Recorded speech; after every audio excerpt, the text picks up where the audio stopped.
ஓம் சாந்தி. என்னோட இனிமையான பரிவாரத்துக்கு வணக்கம்.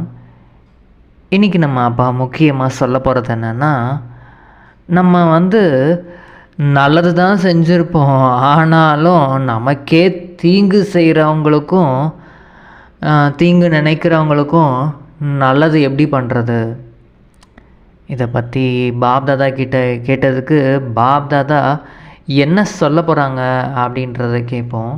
பிராமணர்கள் சீரீஸில் பாப்தாதா என்ன சொல்கிறாங்கன்னா, பிராமணன் என்றாலே தீயவைகளையும் நல்லவைகளாக மாற்றுபவர்கள். நம்மளோட வேலையே என்னென்னா, பிராமணர்கள்னாலே யாருன்னா தீயதை நல்லதாக மாற்றுறவங்க தான் பிராமணர்களே.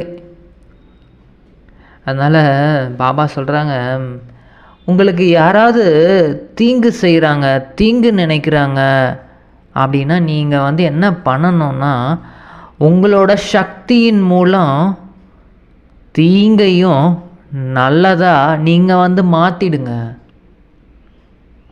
உங்களோட வேலையே பிராமணனாலே அதுதான் உங்களோட வேலை. உங்களுக்கு நீங்கள் நல்லது செய்ய போயிருப்பீங்க, நல்லது தான் செஞ்சுருப்பீங்க. ஆனாலும் அவங்க நமக்கு தீங்கு நினைக்கும் போது தீங்கு செய்கிறாங்க, காயப்படுத்துகிறாங்க அப்படின்னா, அந்த தீங்கு செய்கிற தீங்கு நினைக்கிறவங்களுக்கும் நம்ம நல்லது தான் செய்யணும்.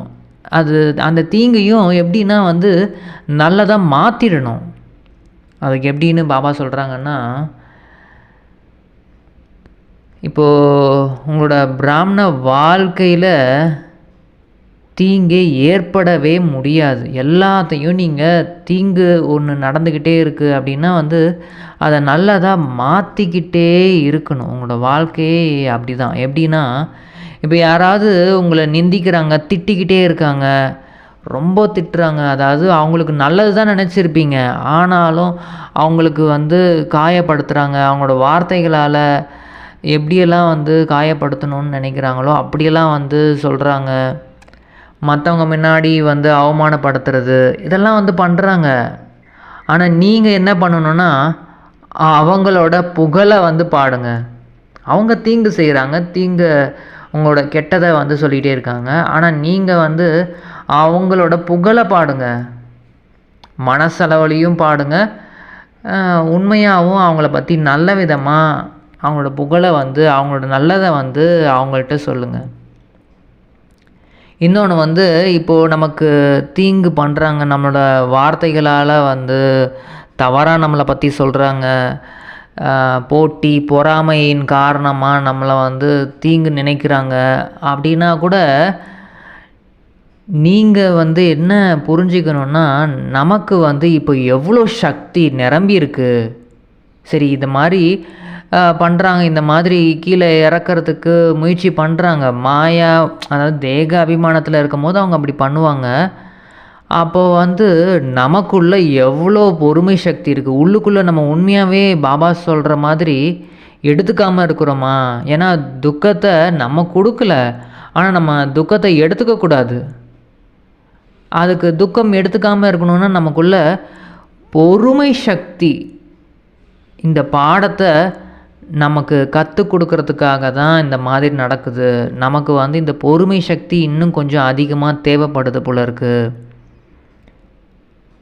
ஏன்னா பாபா சொல்கிறாங்க, புகழுக்குரியவர்களாக நீங்கள் ஆகிட்டீங்க இல்லையா, அவங்க உங்களுக்கு மாஸ்டர் ஆகிட்டாங்க. அவங்க உங்களுக்கு மாஸ்டர் ஆகுறாங்க, சொல்லி கொடுக்குறாங்க. மாஸ்டர்னால் ட்ரில்லு, அதாவது உட்காருங்க, எந்திரிங்க அப்படின்னு நமக்கு ட்ரில்லு சொல்லி கொடுப்பாங்க. ஸ்கூல்லலாம் ஓடுங்க, அதை பண்ணுங்கன்னு சொல்லுவாங்க. அப்போது நம்ம இப்படி நமக்கு அந்த மாதிரி அவங்க மாஸ்டர் ஆகி நமக்குள்ளே இந்த சக்தி இருக்கா இல்லையான்னு நமக்குள்ளே செக் பண்ணுறதுக்காக அவங்க வராங்க. அவங்களுக்கு மாஸ்டர்.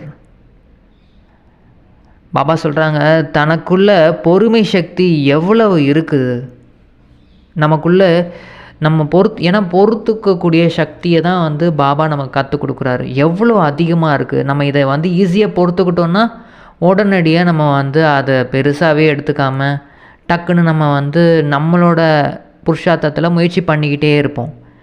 இல்லை நிறைய எண்ணங்கள், வீணான எண்ணங்கள் வருது. அது எப்படி அவங்க நம்மளை பற்றி எப்படி சொல்லலாம், அவங்க எப்படி அது இதுன்னு நம்ம நினச்சிட்டு இருந்தோம்னா இன்னும் நமக்குள்ளே பொறுமை சக்தி இல்லை. நம்மளே வந்து தேக அபிமானத்தில் இருக்கிறோம். ஆத்ம உணர்வில் இருக்கும் போது நம்ம வந்து பாபாவோட நினைவில் இருக்கிறோம், ஆத்ம உணர்வுலேயே இருக்கிறோம், அசரீரியாக இருக்கிறோன்னா அது ஒரு பெருசாகவே இருக்காது. அதுவும் வந்து ஈஸியாக நம்ம வந்து கடந்து போக முடியும். அதனால் அது தெரிய வருது, நம்மளுக்கு தெரியப்படுத்துகிறாங்க. அதுவும் ஒரு நன்மை ஆகிடுதா, தீங்குலேயும் நல்லது இருக்குது நமக்கு. நம்ம இன்னும் மேலும் மேலும் நம்ம முயற்சி பண்ணணும் அப்படின்றத நம்ம வந்து புரிஞ்சுக்கிறோம். அதனால் இது எல்லாமே நல்லதாக ஆகிடுது இல்லையா? இல்லைன்னா இதுலேயும் உங்களுக்கு தீங்காயிடுதா? பாபா சொல்கிறாங்க, கேட்குறாங்க. இன்னொன்று வந்து இப்போது அந்த மாதிரி நேரத்தில் நமக்கு வந்து பாபாவோட அன்பு வந்து அதிகமாக நம்ம அனுபவம் பண்ண முடியும். இந்த மாதிரி நாங்கள் நல்லது தான் பாபா செய்யணும்னு நினச்சோம், ஆனால் வந்து இந்த மாதிரி கடுமையான வார்த்தைகளால் பேசுகிறாங்க அப்படின்னும் போது பாபாவோட அன்பு வந்து அவ்வளோ இனிமையாக இருக்கும். அவர் நம்ம மேலே வந்து அவ்வளோ அன்பு காமிப்பார். அவர் தான் எனக்கு அப்படின்னு அவரோட நினைவிலேயே நம்ம இருப்போம். அப்போது வந்து அவ்வளோ அன்பாக இருக்கும். அப்போது அப்பா வந்து நம்மளை வந்து கட்டி பிடிச்சி, இல்லைடா குழந்த அப்படின்னு நம்மளுக்கு வந்து அன்பு காமிப்பார். அந்த அன்பு கிடைக்கிறதுக்கு அவங்க நிமித்தமாக இருக்காங்க இல்லையா? அப்போது அது நல்லது தானே. அந்த மாதிரி தீங்குலேயும் நல்லது இருக்குது தானே. ஏன்னா பாபா சொல்கிறாங்க, பிராமணர்களோட பார்வையில் தீங்கே கிடையவே கிடையாது. உங்கள் வாழ்க்கையிலேயே தீங்கே நடக்கவே முடியாது. பிராமணர்களோட காதுகளில் தீயவைகளே விழவே விழாது. தீயமான விஷயம் அப்படின்ற அந்த இது வந்து காதிலே விழுவவே விழாது. அதனால தான் பிராமணர்களின் வாழ்க்கை வந்து மகிழ்ச்சியான ஒரு வாழ்க்கை. இந்த பிராமண வாழ்க்கை தான் ரொம்ப ரொம்ப மகிழ்ச்சி. ஏன்னா தீங்குன்றதே கிடையவே கிடையாது நமக்கு விரோதிகளோ. ஏன்னா அவங்க நம்ம நல்லது பண்ணணும்னு நினைப்போம், ஆனாலும் நமக்கு வந்து கெட்டது பண்ணுறாங்க அப்படின்னா வந்து தீயது நினைக்கிறாங்க அப்படின்னா அவங்க விரோதின்ற மாதிரி இந்த மாயா ராவணன் வந்து அந்த மாதிரி உருவாக்கி வச்சுருக்கான். ஆனால் வந்து பாபா சொல்கிறாங்க, இது யாருமே உங்களுக்கு விரோதின்றதே கிடையவே கிடையாது. எல்லாம் நமக்கு வந்து நல்லது தான் பண்ணிகிட்ருக்காங்க, எல்லாருமே நல்லது தான் பண்ணிகிட்ருக்காங்க அப்படின்னு நம்ம நல்லபடியாக உணர முடியும். அதனால் தீயது என்பது பிராமண வாழ்க்கையில் கிடையவே கிடையாது. நம்ம வந்து பாபாவோட நினைவில் இருந்து முழுமையாக நிரப்பிக்கிட்டே இருக்கணும். நம்ம சக்திகளை நிரப்புறதுக்காக இப்போ நம்ம அந்த மாதிரி நடக்கும் போது நம்ம என்ன பண்ணுவோம், நமக்கு எல்லாமே நல்லபடியாக நடக்குது அப்படின்னா வந்து அந்த முயற்சி வந்து தீவிரமாக இருக்காது.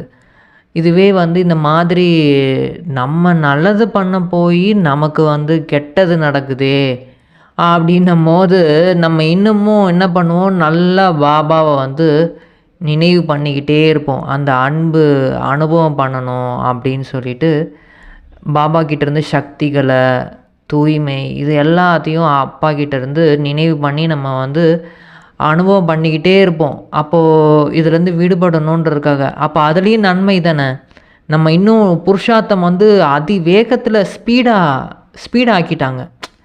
நாங்களே மெதுவாக ஸ்லோவாக போயிட்டுருந்தோம். எங்களோட புருஷார்த்தத்தை ஸ்பீடு பண்ணிட்டீங்களே, நன்றி அப்படின்னா அவங்களுக்கு நன்றி தான் நம்ம வந்து சொல்லணும். அதனால தான் பாபா சொல்கிறாங்க, இந்த மாதிரி பிராமண வாழ்க்கையில் எப்பயுமே எல்லா கெட்டது, எல்லா தீங்கு நினைக்கிறது எல்லாத்துலேயுமே உங்களுக்கு நன்மை தான் இருக்குது. இன்றைக்கி முரளிலையும் பாபா சொல்கிறாங்க, இனிமையான குழந்தைகளே, உங்களுக்கு நேரம் கிடைக்கும் போதெல்லாம் நீங்கள் வந்து தனிமையில் போய் நினைவு யாத்திரை நீங்கள் வந்து செய்யணும். நீங்கள் உங்களோட இலக்கை அடைஞ்சு விடும்போது தான் இந்த யாத்திரை முடிவடையும். உங்களோட இலக்கை வந்து நீங்கள் அடையிற வரைக்கும் நீங்கள் வந்து உங்களுக்கு நேரம் கிடைக்கும் போதெல்லாம் வந்து இந்த டைமை வந்து யூஸ் பண்ணிக்கோங்க. யாருக்கும் வந்து நம்ம ப்ரூஃப் பண்ணணும் அப்படின்னுலாம் வந்து தேவையே கிடையாது. அது நம்ம வந்து இன்னும் முயற்சி அதிகமாக பண்ணிக்கிட்டே இருக்கணும். கேள்வி பாபா என்ன சொல்கிறாங்கன்னா, இந்த சங்கமத்தில் வந்து தந்தை தன்னோடது குழந்தைகளுக்கு நிரப்பும் எந்த ஒரு குணம் அரை கல்பம் வரை நடைபெற்றுக்கிட்டே இருக்கும். பாபா கேட்குறாங்க, உங்களுக்கு நிரப்பக்கூடிய எந்த ஒரு குணம் அரை கல்பம் வரை நடைமுறையில் இருக்கும். பாபா சொல்கிறாங்க, தந்தை என்ன சொல்கிறாருன்னா, எப்படி வந்து நான் ரொம்ப ரொம்ப மிகவும் இனிமையாக இருக்கிறேன் இல்லையா, எவ்வளோ இனிமையான ஆத்மாவாக நான் இருக்கேன் உங்கள் அப்பா, அந்த மாதிரி தான் குழந்தைகளாகிய நீங்களும் இனிமையாக உங்களை வந்து ஆக்குறேன். உங்களை ரொம்ப ரொம்ப இனிமையாக ஆக்குறேன். தேவதைகள்னாலே அவங்க மிகவும் இனிமையானவர்கள். குழந்தைகளாகிய நீங்களும் இப்போது இனிமையாக ஆவதற்காக தான் இந்த புருஷார்த்தமே செஞ்சிட்ருக்கீங்க. யார் வந்து அகநோக்கு நன்மை அநேகருக்கு யார் வந்து நிறைய பேருக்கு நன்மை செஞ்சுக்கிட்டே இருக்காங்களோ, யாரிடம் வந்து சாத்தானை போல ரொம்ப கீழான தீங்கான இந்த மாதிரி எந்த ஒரு எண்ணமும் இல்லையோ, அவங்க தான் இனிமையானவர்கள். இப்போ நம்மளே செக் பண்ணி பார்க்கணும். நம்ம நிறைய பேருக்கு நன்மை பண்ணிக்கிட்டே இருக்கிறோமா, நம்மக்கிட்ட வந்து ஏதாவது கொஞ்சமாவது தீங்கு பண்ணணும், நம்மளை காயப்படுத்திட்டாங்களே அதுக்காக அவங்கள பழி வாங்கணும், இல்லை வந்து விகாரமான கோபமான பேராசை, இல்லை பற்றின் காரணமாக ஒருத்தவங்கள தாழ்த்தி பேசுகிறது, ஒருத்தவங்கள உயர்த்தி பேசுகிறது, இந்த மாதிரி எதுவுமே இல்லையா, எல்லாரையுமே நம்ம ஆத்மாக்களாக பார்க்குறோமா அப்படின்னு நம்மளை நாமளே வந்து செக் பண்ணிக்கணும். ஏன்னா அந்த மாதிரி நம்ம எண்ணங்கள் இருந்தால் தான் நம்ம இனிமையானவர்கள் அப்படின்னு பாபா சொல்கிறாங்க. அவங்களுக்கு தான் வந்து உயர்ந்த பதவியும் கிடைக்கும். அவங்களுக்கு தான் பிற்காலத்தில் பூஜை நடக்குது. ஏன்னா பூஜை பண்ணுறாங்கன்னா அந்த தேவிகளுக்கு வந்து முதல்ல வந்து இந்த சிலையை வந்து வடிவமைப்பாங்க. அப்போ வந்து நிறைய அடி உதை இதெல்லாம் வந்து வாங்கி நம்ம வந்து ஒரு சிலையை மாற்றிட்டுருக்காங்க. அப்போது நமக்கு சிலையை ஆகிட்டோம் அப்படின்னா பூஜையும் நல்லபடியாக நடக்கும். ஓம் சாந்தி. இந்த சரீரத்தின் எஜமானன் யார் உண்மையா? இப்போ நீங்கள் வந்து ஒரு சரீரத்தில் இருக்கீங்க, ஆனால் அந்த சரீரத்துக்கு எஜமானன் வந்து ஆத்மா. இதை தந்தை வந்து தான் உங்களுக்கு எல்லாத்துக்கும் புரிய வைக்கிறேன். ஆத்மான்னு தெரியாமையே இவ்வளோ நாள் வாழ்ந்துட்டீங்க. அதனால் இதை வந்து முதல்ல புரிஞ்சிக்கணும். ஏன்னா இப்போ வந்து குழந்தைங்களுக்கு ஞானம் கிடச்சிருச்சு. ஞானம் வந்து நாம் வந்து ஒரு ஆத்மானு, ஆனால் அதை நல்லபடியாக புரிஞ்சு அந்த சொரூபத்தில் இருக்கணும். நான் ஒரு ஆத்மாவாக தான் இருக்கேன், நான் வந்து இந்த உடம்பு கிடையாது, ஆத்மா வந்து இந்த கண்ணு மூலிமா நான் பார்த்துட்ருக்கேன். இதை நல்லா புரிஞ்சு உணரணும். சரீரத்தின் மூலம் ஆத்மா தான் இப்போ இந்த காரியத்தெல்லாம் செய்யுது. சரீரத்தின் மூலமாக ஆத்மா தான் வந்து பேசுது, பாகம் நடிக்குது. இந்த மாதிரி சிந்தனைகள் வேறு எந்த மனிதர்களுக்கும் வருவதே கிடையாது. உங்களுக்கு தான் வந்து இந்த சிந்தனைகள் தான் வருது. ஏன்னா அவங்கெல்லாம் வந்து தேக அபிமானத்திலே இருக்காங்க. தான் வந்து ஒரு ஆண் பெண்ணு, தான் வந்து இந்த குலத்தை சேர்ந்தவங்க, நாங்கள் இந்த தர்மத்தை சேர்ந்தவங்க, இந்த மாதிரி எல்லாமே ஒரு குரூப் உருவாக்கி வச்சுருக்காங்க. அதுக்கு அந்த குரூப்புக்கே தலைவன் யாருன்னா இந்த தேக அபிமானம். நான் வந்து இந்த உடம்புன்னு அதை உணர்றதுனால தான். ஆனால் இங்கே வந்து நம்ம வந்து ஒரு ஆத்மா. இந்த சிந்தனையிலேயே நீங்கள் அமரணும். இது என்னோட சரீரம், ஆனால் நான் ஆத்மா, பரம்பிதா பரமாத்மாவின் குழந்தை. நான் யார்? பரம்பிதா பரமாத்மாவோட குழந்தை. இந்த உலகத்தில் எனக்கு அம்மா அப்பா கிடச்சிருப்பாங்க, ஆனால் அவங்களும் ஆத்மாக்கள் தான். இந்த நினைவு தான் அடிக்கடி நீங்கள் வந்து மறந்துடுறீங்க. இதை முதல்ல முழுமையாக நீங்கள் நினைவு செய்யணும். இப்போ யாராவது யாத்திரையில் போகும்போது அவங்க போய்கிட்டே இருப்பாங்க. நீங்கள் யாத்திரையில் போயிட்டே இருக்கீங்க அப்போனா வந்து போய்கிட்டே இருக்கணும், விடாமல் தொடர்ந்து போயிட்டே இருக்கும் அப்படின்னு சொல்லுவாங்க. அதே மாதிரி தான் நீங்களும் இப்போது கூட நினைவு யாத்திரையில் போய்கிட்டே இருக்கணும். நீங்கள் வந்து நினைவு யாத்திரை செஞ்சுக்கிட்டே இருக்கணும். அதாவது நினைவு செஞ்சுக்கிட்டே இருக்கணும். நான் வந்து ஒரு ஆத்மா, அது தெரியுமே, எங்களுக்கு ஆல்ரெடி எல்லாமே தெரியுமே, அப்படி இருக்கக்கூடாது. நம்ம அடிக்கடி இதை நினைவு பண்ணிக்கிட்டே இருக்கணும். நான் வந்து ஆத்மா, இப்போது பரந்தாமத்துக்கு போயிட்டுருக்கேன். எங்கள் அப்பா வந்து பரம்பிதா பரமாத்மா, அவரை நான் நினைவு செஞ்சுக்கிட்டே இருக்கும் போது என்னோடய பாவங்கள்லாம் அழியும். நான் ரொம்ப இனிமையானவனாக ஆகிட்டுருக்கேன். இதை வந்து நினைவு செஞ்சுக்கிட்டே இருக்கிறது தான் யாத்திரையில் போகிற மாதிரி. நம்ம யாத்திரையில் அவங்க வந்து நடந்து போயிட்டே இருப்பாங்க, அலகு குத்திப்பாங்க, இந்த மாதிரி ஏதாவது ஒரு, அதாவது யாத்திரைக்கு போயிட்டே இருப்பாங்க. அதே மாதிரி நம்ம இதை வந்து நினச்சி பார்க்குறதே யாத்திரையில் இருக்கிறோம். தேக அபிமானம் வந்துடுது. ஏன்னா தேக அபிமானத்தின் காரணமாக ஏதாவது ஒரு விக்கர்மம் ஏற்பட்டுரும். ஏன்னா தேக அபிமானத்தில் நம்ம இருக்கிறோன்னாலே நமக்கே தெரியாமல் சில விக்கர்மம் வந்து நடந்துடும். அதனால தான் பாபா சொல்கிறாங்க, நீங்கள் கூடுமான வரை நினைவு யாத்திரையில் அதை நினைவு செஞ்சுக்கிட்டே இருக்கணும். அதில் வந்து மந்தமானவர்களாக ஆகவே கூடாது. கொஞ்சம் நேரம் சரி முயற்சி பண்ண முடியல அப்படின்னா கூட கொஞ்ச நேரம் தனிமையிலையாவது உட்காந்து நீங்கள் வந்து தங்களுக்குள்ளே பேசிக்கணும். நமக்குள்ளே நாமளே வந்து சிந்தனை கடலை வந்து கடையணும். அப்போது இதுக்கு தான் அப்பா இந்த மாதிரி சொல்லியிருக்காங்களா, இந்த பாயிண்ட்டை நம்ம இப்படி யூஸ் பண்ணி பார்க்கலாம், இந்த பாயிண்ட்டை நம்ம நல்லபடியாக நோட் செஞ்சுக்கலாம் அப்படின்னு இதெல்லாம் வந்து குறிப்பி எடுத்துக்கணும். அதை ஏன்னா சிந்தனை பண்ணணும். அது உட்காந்து நம்மளுக்கு டைம் கிடைக்கும் போதெல்லாம், கேப்பு கிடைக்கும் போதெல்லாம் பாபா சொன்ன இந்த மகா வாக்கியத்தை நினச்சி பார்க்கணும். எவ்வளோ நேரம் நம்ம பாபாவோட நினைவில் இருக்கிறோம். இனிமையான விஷயம் இல்லையா நினைவு. அப்போது நினைவு பண்ணிக்கிட்டே இருக்கும் போது, அதாவது நமக்கு இந்த மாதிரி பாபா உதவி செஞ்சார், நமக்கு வந்து அன்பு காமிச்சார், இதெல்லாம் கூட நம்ம நினைவு பண்ணி பார்த்துக்கிட்டே இருக்கும் போது அது வந்து ரொம்ப ஒரு இனிமையாக இருக்குது. ஏன்னா இந்த சமயத்தில் எல்லா மனிதர்களும் ஒருவருக்கு ஒருத்தர் வந்து நஷ்டத்தை தான் ஏற்படுத்துகிறாங்க. அதை குழந்தைகளாகிய நீங்கள் இப்போ புரிஞ்சுருக்கீங்க.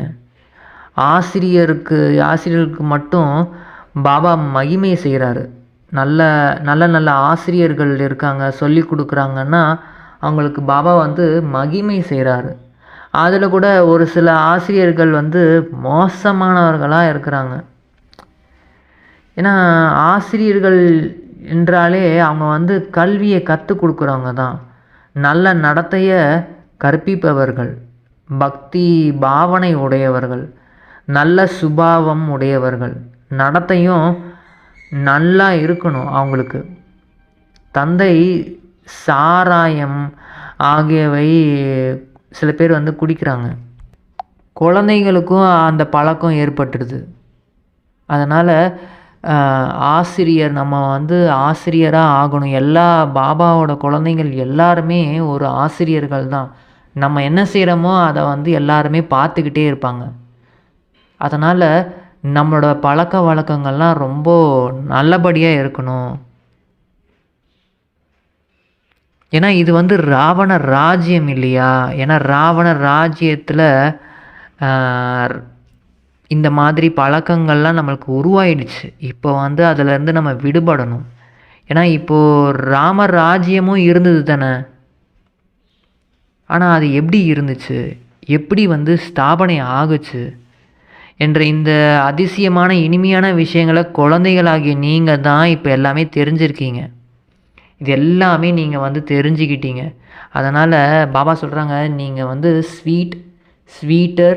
ஸ்வீட்டஸ்ட்டுன்னு உங்களை வந்து சொல்லப்படுது. தந்தையின் நினைவில் இருந்து தான் நீங்கள் வந்து பவித்திரமாக ஆகி மற்றவர்களையும் பவித்திரமாக ஆக்குறீங்க. நீங்கள் ஃபஸ்ட்டு வந்து நல்லபடியாக பவித்திரமாக ஆகி, தந்தையோட நினைவில் பவித்திரமாகி, மற்றவர்களையும் பவித்திரமானவர்களாக ஆக்கிட்டுருக்கீங்க. தந்தை வந்து இந்த புதிய சிருஷ்டியில் வர்றதே கிடையாது. அங்கே வந்து புதிய சிருஷ்டி, அதாவது சொர்க்கத்தில் வந்து பாபா வந்து வர்றதில்லை. சிருஷ்டியில் வந்து மனிதர்கள், மிருகங்கள், வயல்கள், தோட்டங்கள் எல்லாமே இருக்கும். இங்கே வந்து எல்லாமே இந்த சிருஷ்டியில் வந்து இருக்குது. மனிதர்களுக்கு எல்லாமே வேணும் இல்லையா? சாஸ்திரங்களில் வந்து பிரளயத்தின் வர்ணனை கூட வந்து தவறாகும். ஏன்னா பிரளயம் ஆவதே கிடையாது. எல்லாம் அப்படியே மொத்தமாக முடிஞ்சிரும் அப்படின்னெல்லாம் கிடையாது. இந்த சிருஷ்டி சக்கரம் வந்து திரும்ப திரும்ப சுற்றிக்கிட்டே தான் இருக்கும். குழந்தைகள் வந்து ஆரம்பம் முதல் கடைசி வரை நினைவில் வச்சுக்கிட்டே இருக்கணும், சிந்தனையில் வச்சுக்கிட்டே இருக்கணும். மனிதர்களுக்கோ நிறைய விதமான படங்கள் நினைவுக்கு வருது. இப்போது திருவிழா, உற்சவங்கள் ஆகியவை அவங்களுக்கு நினைவு வந்துக்கிட்டே இருக்குது. ஆனால் அது எல்லாமே வந்து எல்லைக்குட்பட்டது தான். ஆனால் உங்களோட இது எல்லை இல்லாத நினைவு, எல்லை இல்லாத குஷி, எல்லை இல்லாத செல்வம், எல்லையே இல்லாத தந்தை இல்லையா? அதனால தான் உங்களுக்கு எல்லாமே எல்லை இல்லாததாக உங்களுக்கு கிடைக்குது. எல்லை இல்லாத தந்தைக்கிட்டேருந்து எல்லை இல்லாத விஷயம், உங்களுக்கு அதிகமான சுகம் கிடைக்குது. செல்வம் இருந்தால் தான் சுகம் இருக்கும். செல்வமோ அங்கே வந்து அளவற்று இருக்கும். அங்கே வந்து நீங்கள் அவ்வளோ மிக உயர்ந்த செல்வந்தர்களாக இருப்பீங்க. அங்கே எல்லாமே சதோ பிரதானமாக இருக்கும். நம்ம வந்து சதோ பிரதானமாக தான் நம்ம ஆத்மா நம்மளும் இருந்தோம். இப்போ மீண்டும் நம்ம வந்து அந்த மாதிரி சதோ பிரதானமாக ஆகணும். இது எல்லாமே நம்மளோட புத்தியில் இருக்குது. பாபா சொல்கிறாங்க, இப்போ நீங்கள் இதுக்கான முயற்சி செஞ்சுக்கிட்டே இருக்கணும். இந்த உலகத்தில் யார் என்ன செஞ்சாலும், என்ன நடந்தாலும் சரி, உலகம் என்ன நடந்தாலும் நீங்கள் வந்து நான் ஆத்மா இப்போ சதோ பிரதானமாக ஆகணும், நான் வந்து ரொம்ப சதோ பிரதான நிலைக்கு போகணும். ஏன்னா நம்ம சதோ பிரதான நிலைக்கு போகிறதுக்கு தான் எல்லாமே நடந்துகிட்ருக்கு இந்த உலகத்தில். நமக்காக தான் வெயிட்டிங் எல்லாமே. அதனால் நம்ம சதோ பிரதானமாக இருந்தோம், இப்போ மீண்டும் சதோ பிரதானமாக ஆகணும். ஏன்னா உங்களோடவையும் நம்பர் பிரகாரம் தான் நீங்கள் ஆவீங்க. ஸ்வீட்டு, அப்புறம் ஸ்வீட்டஸ்ட் ஆவீங்க. பாபாவிடம் ஸ்வீட் ஆகக்கூடியவர்கள் நிறைய பேர் இருக்காங்க. அவங்க தான் ரொம்ப ரொம்ப ஸ்வீட்டஸ்ட்டு, அதாவது ரொம்ப இனிமையானவர்களாக அதாவது ஆகிட்டே இருப்பாங்க. அவங்களுக்குள்ளே வந்து எந்த அசுர குணங்கள், அசுர அந்த எண்ணங்கள் இல்லாமல் இருப்பாங்க. அவங்க தான் உயர்ந்த பதவியை அடைவாங்க. யார் வந்து அநேகருக்கு நன்மை செஞ்சுக்கிட்டே இருக்காங்களோ அவங்க தான் வந்து ஸ்வீட்டஸ்ட் ஆவாங்க. நிறைய பேர் இனிமையானவர்கள் இருக்காங்க பாபா சொல்லக்கூடிய விஷயங்கள். ஆனால் ரொம்ப ரொம்ப ஸ்வீட்டஸ்ட் யாருன்னா, நிறைய பேருக்கு அவங்க இந்த மாதிரி எல்லைக்குட்பட்ட சேவை மட்டும் பண்ண மாட்டாங்க. நம்ம ஞானத்தை கொடுக்குறோம் அப்படின்னு மட்டும் இல்லாமல் நிறைய பேருக்கு, அதாவது உலகத்தில் இருக்கக்கூடிய அநேகருக்கு விஸ்வ சேவை வந்து பண்ணுவாங்க. மனசின் மூலமாக அவங்களோட வாயு மண்டலம் அந்த சக்தியின் மூலமாக அப்படியே ஸ்ப்ரெட் பண்ணிக்கிட்டே இருப்பாங்க. அவங்க தான் த ஸ்வீட்டஸ்ட். தந்தையும் ரொம்ப ரொம்ப ஸ்வீட்டஸ்ட் தான் இல்லையா? அதனால தான் எல்லாரையும் வந்து அவரை வந்து நினைவு செய்ய வைக்கிறாரு பாபா. பாபா சொல்கிறாங்க, நான் தான் உங்களை வந்து எல்லாரையும் என்னை நினைவு செய்ய வைக்கிறேன். எதுக்காகனா, நீங்கள் வந்து இப்போது தேவதையாக ஆகணும். இப்போது சர்க்கரை இருக்குது, அது மட்டும் ஸ்வீட்டஸ்ட்டெல்லாம் கிடையாது. தேவதையே ரொம்ப ஸ்வீட்டு தான். இது மனிதனுடைய நடத்தைக்கு கூறப்படுது. இந்த நடத்தை வந்து ரொம்ப ரொம்ப ஸ்வீட்டஸ்ட்டாக இருக்கும் அவங்களோட நடத்தை. இவர் வந்து இனிமையான குழந்தை,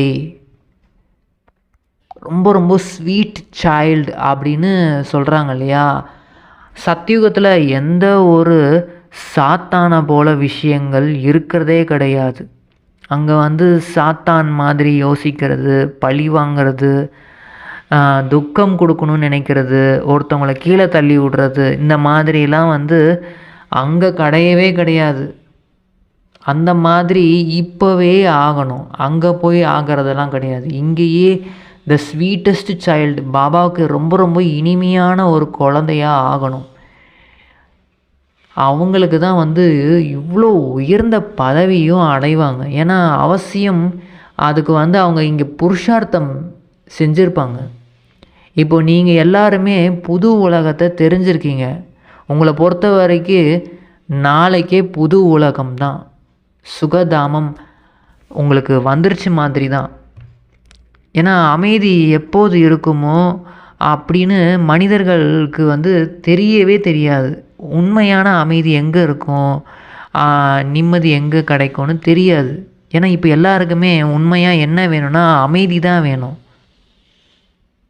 உலகத்தில் அமைதி இருந்துச்சு, இப்போ மீண்டும் அது வந்து ஸ்தாபனை ஆகிட்டுருக்கு அப்படின்னு குழந்தைகள் நீங்கள் தெரிஞ்சுக்கிட்டீங்க. இப்போது இதை வந்து எல்லாருக்கும் எப்படியாவது நீங்கள் வந்து புரிய வைக்கணும். நம்ம எப்படி புரிய வைக்கலாம், இந்த மாதிரி புரிய வைக்கலாமா, அந்த மாதிரி புரிய வச்சா அவங்க புரிஞ்சுப்பாங்களா அப்படின்னு இந்த மாதிரி நம்ம வந்து பாயிண்ட்ஸ் வந்து தயார் செய்யணும். ஏன்னா ரொம்ப இது வந்து இனிப்பான ஒரு சர்க்கரையை ஊட்டி விடணும். ஏன்னா இதில் வந்து மருந்தும் கலந்துருக்கு, மருந்தும் இருக்குது. அது கொஞ்சம் கசப்பாக இருக்கும் கேட்குறதுக்கு. என்னது திடீர்னு இந்த உலகம் வந்து இப்படி மாறப்போதா, ஏன்னா நிறைய ஆசைகள் இருக்கும். அப்போ திடீர்னு அவங்க கேட்கும் போது கொஞ்சம் கசப்பாக இருக்கிற மாதிரி இருக்கும். ஆனால் வந்து இதில் வந்து ரொம்ப இனிமையாக நம்ம வந்து இனிமையான விஷயமும் இருக்குது அப்படின்னு அவங்களுக்கு இனிமையாக புரிய வைக்கணும். 5000 வருடங்களுக்கு முன்னாடி கூட வந்து இந்த விஷயங்கள் இங்கே நடந்துச்சு. உலகத்தில் வந்து அமைதி இருந்துச்சு. இது வந்து வேறு யாருக்கும் தெரியாது. இதுதான் முக்கியமான விஷயமே. அதனால் எல்லா ஆத்மாக்களும் ஒன்று சேர்ந்து உலகில் எப்படி அமைதி நிலவும் அப்படின்னு கேட்டுக்கிட்டே இருக்காங்க. எல்லா ஆத்மாக்களும் அழைச்சிக்கிட்டே இருக்காங்க. நீங்கள் இந்த உலகத்தில் அமைதியை நிலைநாட்டுவதற்காக தான் இப்போ புருஷார்த்தம் செஞ்சுக்கிட்டே இருக்கீங்க. பாபா சொல்கிறாங்க, குழந்தைகள் நீங்கள் தான் வந்து இப்போ அமைதியை ஸ்தாபனை செய்யணும். அப்போ நீங்கள் வந்து உள்ளுக்குள்ளே அமைதியாக இருக்கணும், ஆத்ம உணர்வுலேயே இருக்கணும். யார் உலகத்தில் அமைதியை விரும்புகிறாங்களோ அவங்கக்கிட்ட பாரதத்தில் தான் வந்து சாந்தி இருந்துச்சு அப்படின்னு சொல்லணும். ஏன்னா பாரதம் தான் சொர்க்கமாக இருந்துச்சு. அப்போது வந்து ரொம்ப ரொம்ப சாந்தியாக இருந்தது, சுகமாக இருந்தது. ஆனால் இப்போது பாருங்கள், நரகமாக இருக்குது.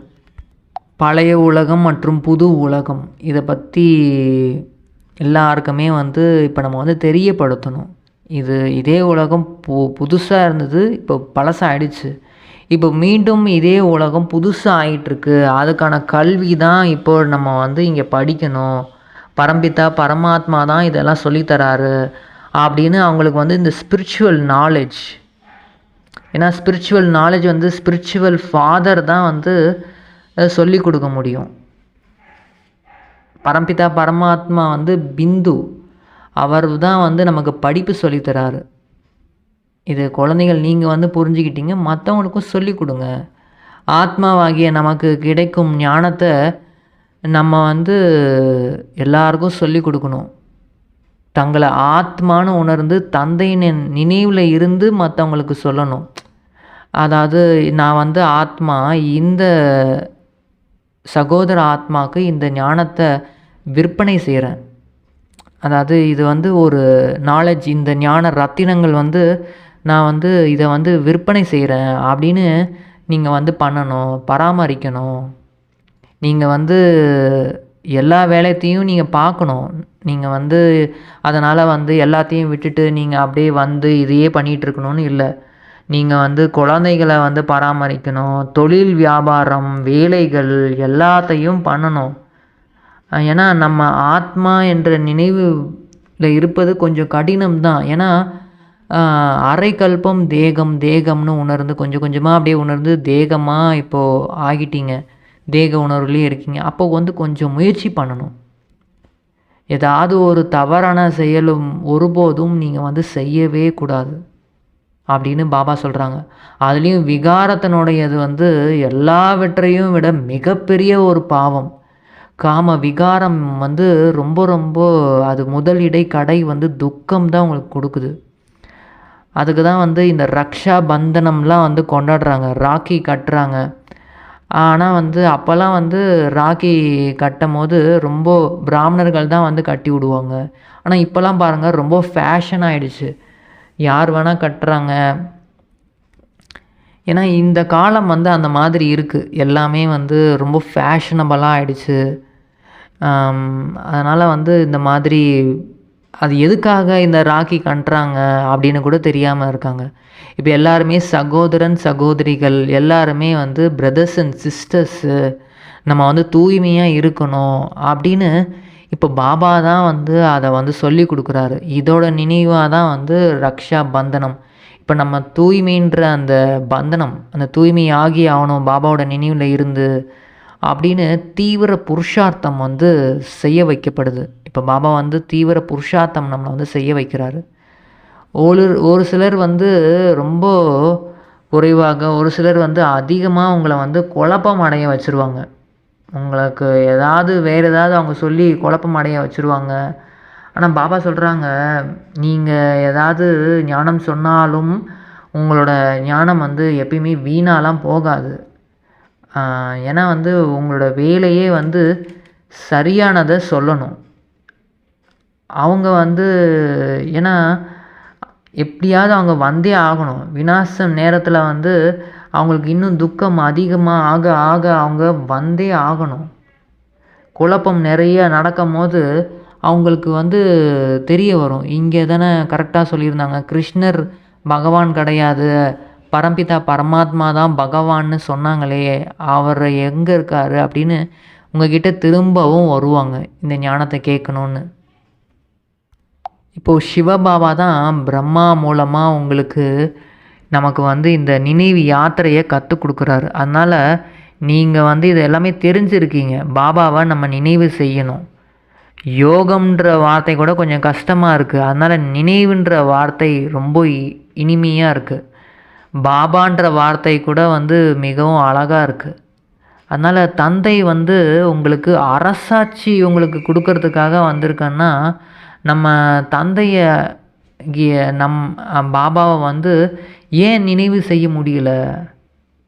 உங்களுக்கு வெட்கம் வரணும். நம்மளுக்கு பாபா வந்து அரசாட்சியே கொடுக்குறாரு, அவ்வளோ உலக ராஜ்யத்தை கொடுக்குறாருன்னா, ஆஸ்தி கொடுக்குறாருன்னா, நம்ம ஏன் நினைவு செய்யாமல் இருக்கிறோம்?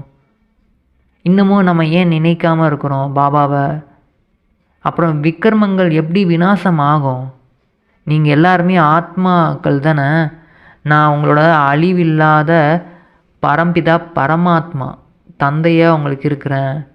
உங்களை பாவனமாகி சுகதாமம் அழைத்து செல்கிறதுக்காக தான் இப்போ வந்திருக்கிறேன். ஆனால் நீங்கள் நல்லபடியாக தந்தையை நினைவு செய்யணும், அப்போ தான் உங்களோட விக்ரமங்கள் விநாசம் ஆகும். அப்புறம் நினைவே நீங்கள் செய்யலைன்னா எப்படி விக்ரமம் விநாசமாகும்? பாபா வரதானம் என்ன சொல்கிறாங்கன்னா, உலகிய வாழ்க்கையில் விஸ்தாரம் அதிகமாக இருந்தால் கூட நீங்கள் வந்து விஸ்தாரத்தை ஒருங்கிணைச்சு சாரத்தில் கொண்டு வருகிற மாதிரி விடுபட்டு விலகி இருப்பதற்கான அபியாசம் செய்யணும். இந்த உலகமே ரொம்ப விஸ்தாரமாக போய்கிட்டே இருக்குது. ஆனால் நீங்கள் வந்து விஸ்தாரத்தை வந்து சாரத்துக்கு கொண்டு வரணும், அதுக்கு வந்து விலகி இருக்கணும். அதுக்கான பயிற்சி நீங்கள் வந்து பண்ணணும். அவ்வப்போது வந்து இந்த ஸ்தூல காரியம் செஞ்சிட்ருக்கும் போது கூட நான் வந்து அஷரீரி ஆத்மா அப்படின்னு அஷரீரியாக ஆகிடணும். இந்த அபியாசம் வந்து ஃபரிஸ்தா நிலையின் சாட்சாத்காரம் செய்ய வைக்கும். நீங்கள் வந்து ஒரு ஃபரிஸ்தா, உங்கள் கண்ணு முன்னாடி யாராவது இருக்காங்கன்னா அவங்களுக்கு வந்து நீங்கள் ஃபரிஸ்தாவாக தெரிவிங்க. உயர்ந்த ஸ்திதியில் இருப்பதன் மூலம் சின்ன சின்ன விஷயங்கள் கூட வந்து தேக உணர்வின் அனுபவத்தை அது வந்து ஒரு சின்ன விஷயமாக தெரியும். நீங்கள் வந்து உயர்ந்து செல்லும்போது தாழ்ந்த நிலை கூட வந்து தானாகவே விட்டு விடும், உங்களை வந்து விட்டு போயிடும். அதான் கடின உழைப்பிலிருந்து விடுபட்டு நீங்கள் போயிடுவீங்க. அதனால் சமயம் உங்களுக்கு கொஞ்சம் கம்மியாகும், நேரம் வந்து மிச்சமாகும். சேவைக்கும் வேக வேகமாக நடைபெறும், சேவையும் உடனே உடனே நடக்க ஆரம்பிக்கும். ஒரே சமயத்தில் நிறைய காரியங்கள் நடைபெறும் அளவுக்கு உங்களோட புத்தி வந்து விசாலமாகிடும்.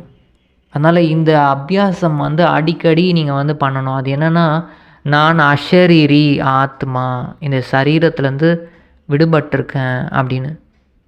ஸ்லோகன் பாபா என்ன சொல்கிறாங்கன்னா, குஷியை நிலையாக வச்சுக்கணும். அப்படின்னா வந்து நீங்கள் எப்பயுமே குஷியாக இருக்கணும்னா அப்போது ஆத்மா வந்து ஏன்னா அது ஒரு தீபம் எரியுது, ஆத்ம தீபம் எரிஞ்சிக்கிட்டே இருக்கணும்னா நெய்யை வந்து ஊற்றிக்கிட்டே இருக்கணும்.